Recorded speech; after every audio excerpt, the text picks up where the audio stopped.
शुक्रवार व्रत कथा। बहुत समय पहले की बात है। एक बुढ़िया के 7 पुत्र थे। उनमें से 6 कमाते थे और एक निकम्मा था।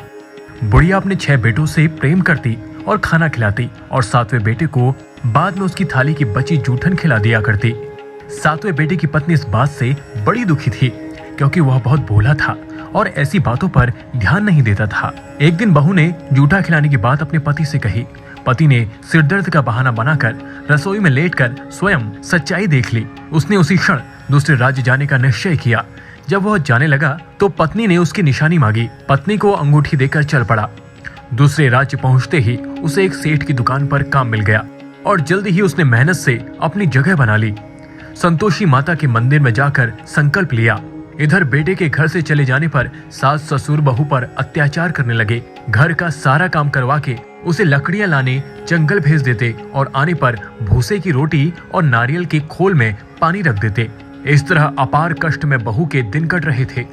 एक दिन लकड़ियां लाते समय रास्ते में उसने कुछ महिलाओं को संतोषी माता की पूजा करते देखा और पूजा विधि पूछी। उनसे सुने अनुसार बहू ने भी कुछ लकड़ियां बेच दी और ₹1.25 का गुड़ चना लेकर संतोषी माता के मंदिर जाकर संकल्प लिया। 2 शुक्रवार बीतते ही उसके पति का पता और पैसे दोनों आ गए। बहू ने मंदिर जाकर माता से फरियाद की कि उसके पति को वापस ला दे, उसको वरदान दे। माता संतोषी ने स्वप्न में बेटे को दर्शन दिए और बहू का दुखड़ा सुनाया। इसके साथ ही उसके काम को पूरा कर घर जाने का संकल्प कराया। माता के आशीर्वाद से दूसरे ही दिन बेटे का सब लेन देन का काम काज निपट गया और वह कपड़ा गहना लेकर घर चल पड़ा।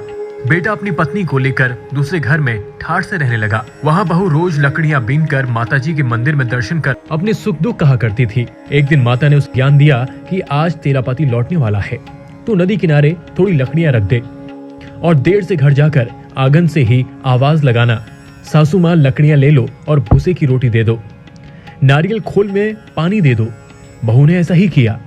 उसने नदी किनारे जो लकड़ियां रखी उसे देख बेटे को भूख लगी और वह रोटी बनाकर खाकर घर चला। घर पर माँ द्वारा भोजन का पूछने पर उसने मना कर दिया और अपनी पत्नी के बारे में पूछा। तभी बहू आकर आवाज लगाकर भूसे की रोटी और नारियल के खोल में पानी मांगने लगी। बेटे के सामने सास झूठ बोलने लगी कि रोज 4-4 बार खाती है, आज तुझे देखकर नाटक कर रही है। यह सारा दृश्य देख बेटा अपनी पत्नी को लेकर दूसरे घर में ठाठ से रहने लगा। शुक्रवार आने पर पत्नी ने उद्यापन की इच्छा जताई और पति की आज्ञा पाकर अपने जेठ के लड़कों को निमंत्रण दे आई। जेठानी को पता था कि शुक्रवार के व्रत में खट्टा खाने की मनाही है। उसने अपने बच्चों को खिलाकर भेज दिया कि खटाई जरूर मांगना। बच्चों ने भरपेट खीर खाई और फिर खटाई की रट लगाकर बैठ गए। ना देने पर चाची से रुपए मांगे और इमली खरीद कर खा ली।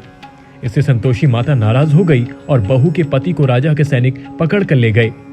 बहू ने मंदिर जाकर माफी मांगी और वापस उद्यापन का संकल्प लिया। इसके साथ ही उसका पति राजा के यहाँ से छूटकर घर आ गया। अगले शुक्रवार को बहू ने ब्राह्मण के बच्चों को भोजन करने बुलाया और दक्षिणा में पैसे न देकर एक फल दिया।